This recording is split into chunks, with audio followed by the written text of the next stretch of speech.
Okay, so this is the first video reviewing Unit 2. And the first thing we did in this unit was talk about functions, domain and range, and a way to describe functions in terms of increasing, decreasing, constant. First of all, let's talk about what a function is. So a function means, so there's lots of different relations where somehow one variable is related to another, but what makes a function special is that every input goes to one output. So every input goes to or is associated with one output.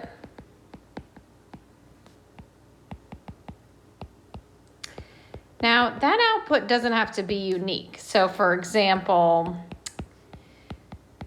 this is a function, f of x equals x squared, because when I input a number, say I input 1, that will only output 1. However, the output of 1 occurs again, because when I input -1, I also get 1. So to be a function, it just means when I put an input, I know there's only one output coming out. Okay, so that's what a function is. And now let's talk about, then we talked about the domain and range. So the domain was the set of all inputs, and the range is the set of all outputs. So when we're finding a domain, really for us, the two things we were worried about was can't divide by 0. And can't take a square root of a negative. Because when we talk about the domain, we're talking about over the real numbers. So these are the two ones we've really looked at. Or I mean, you could even say you can't take an even root of a negative number.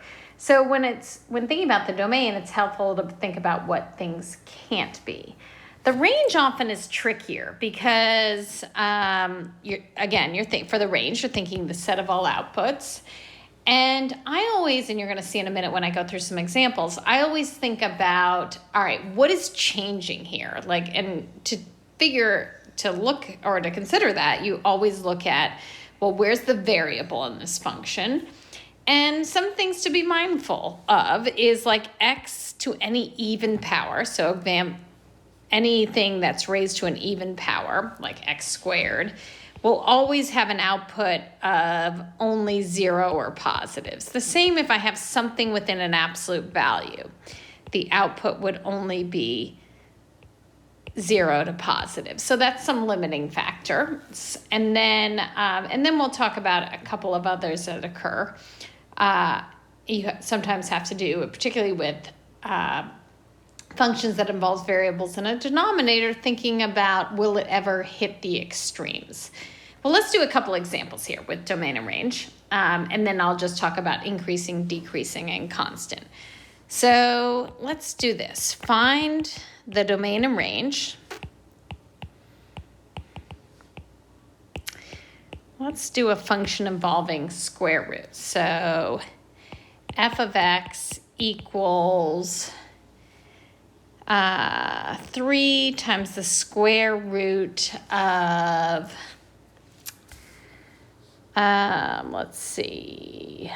let's do 25 minus x squared plus 7.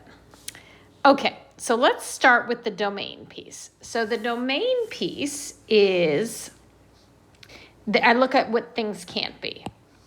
So I'm looking at, I've got a square root. So 25 minus x squared has to be greater than or equal 0 if I'm under a square root. So this should ring bells to the last unit. So we've got an inequality. It's not a linear inequality, so I can't just isolate the x.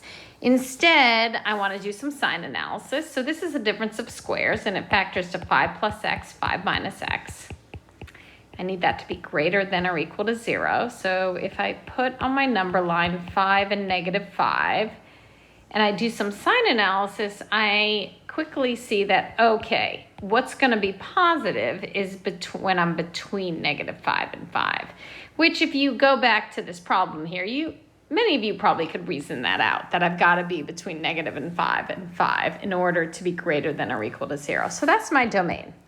My domain is negative 5 to 5. Okay, so now for the range. And here's where, this is the approach I like to take, is I look at things that aren't changing. So I've got 3, I've got 25, and I've got this plus 7. But x squared here, well, there's something about something special about something squared, is that the smallest it can be, rather, is 0. Normally the biggest would be infinity, but because I'm subtracting it from 25 in this case, and I don't want to have a negative, it really can't be bigger than 25. So when then it's a matter of doing order of operations here. So I've got 25 minus 0, which is 25, and 25 minus 25 is 0. So really inside the square root, the smallest I'm going to get is 0. And the biggest I'm going to get, since I'm always subtracting positive values from 25, is when x is 0. So the biggest is going to be 25 plus 7. Okay, so let's just go through this. Like the square root of 0 is 0. The square root of 25 is 5. And now 3 times 0 is 0. 3 times 5 is 15. And then I'm going to add 7 to each piece. So 7 to 22. And that is going to be my range. So the big lesson is don't assume that the square root, the range of whatever's in a square root is 0 to infinity. You really got to think it through in this case. And I always start with what's changing, which is the variable piece. All right, let's do another one here. What about, let me make something up. Let's do g of x equals maybe the 3 minus the absolute value of x plus 1. Just something like that. Okay, so the domain. Are there any restrictions on what I can put in for x? Well, an absolute value, you can put anything in for x. So the domain would be anything. There's really no, I don't have a square root situation. I don't have a denominator. So the domain is anything. Now the range, and this goes back to my analysis. So it's this piece that contains the variable, and when I have an absolute value, the smallest that can come out of an absolute value is 0, and the biggest can be huge. So now just actually performing this analysis, 3 minus 0 is 3. 3 minus infinity is negative infinity. So this is going to range from negative infinity to 3. Okay, let's do, I think the hardest ones are the ones that involve a variable in the denominator. So let's do, let me think of one. Let's do, say I had 2 over, let's do 1 minus x minus 3 squared. Okay, so looking at this, domain first. So I don't see any roots, so I don't have to worry about that, but I can't divide by 0. So I need 1 minus x minus 3 squared cannot be 0. So let's see what it can't be. I can't have x minus 3 squared, cannot be 1. So x minus 3 cannot be plus or minus 1. This means x cannot be 3 plus or minus 1. So x can't be 4 or 2. So the domain, so x cannot be 4 or 2. So the domain would be negative infinity to 2, union 2 to 4, union 4 to infinity. Okay, so how I figured that out is I can't divide by 0, so what would make this denominator 0? All right, so that we'll just put that to the side. And now in terms of, so this is where things get tricky. So in terms of the range, I'm going to leave a little space for that. So let's, again, just go about what's changing, which is whatever's involving the variable. So I've got 1 minus, well, something squared. The smallest it's going to be is 0. and then it's going to get huge. All right, so then if I actually perform what's happening here, it's 2 over 1 minus 0 is 1. 1 minus infinity is negative infinity. So I could write it like this, but I think it's easier to actually write it slightly differently. I mean, negative infinity to 1 isn't exactly correct because remember, you can't divide by 0. So let's just write it like this. Negative infinity to 0, 0 to 1. Okay, so it's at this point, now that I've figured out how the denominator's ranging, I want to see if I'm going to hit my extremes. Am I going to hit negative infinity? Am I going to hit 0 from the negative side? 0 from the positive side, or approach it, I should say, not hit it, approach it, and positive infinity. So let's go through this. In order, if I have 2 on the top, in order to approach negative infinity, I'd have to have 2 divided by a tiny negative. And I actually do have that. I have 2, and these are tiny negatives here. So that tells me, okay, 2 divided by, say, negative 1 over a million.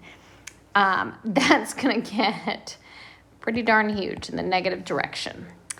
All right, what about approaching 0 from the negative side? Well, that would have to be 2 over a huge negative, which I have. So good there. All right, so basically everything negative is covered, which makes sense given I have this in the denominator. Now from the positive side, that's where I'm limited here. So let's see how it affects things. In order to get close to 0 from the positive side, I'd have to have 2 over a huge positive. Well, I actually don't have that. The biggest positive I have is 1. So the closest I'm going to get to 0 from the positive side is 2 over 1 or 2. Now, let's look at, in order to get towards positive infinity, it'd have to be 2 over a tiny positive, which I've got right here. So that will be my range. So we've got negative infinity to 0, union 2 to infinity. So those are some domain range problems, and we'll do more in subsequent videos. But now let's look at the last thing, talking about when a function is increasing or decreasing. So let me just do a little something here, very, very trivial something. So just to make my point. So stating whether a function is increasing or decreasing, you're always stating over the intervals of the domain. Increasing means left to right, as looking left to right, like one reads, as x increases, what is y doing? If it's an increasing there, it means y is going up. So again, let me just make this simple. And so say we just have this very little graph here. So in terms of increasing, I would look at this and say, oh, it's increasing from x is negative 3 to negative 1. As I look left to right, where are the y values going up? It's constant from negative 1 to 1. And the y values are going down as I go left to right, or it's decreasing in this case from 1 to 3. So it's another way to describe functions. Okay, that is the end of part 1 here.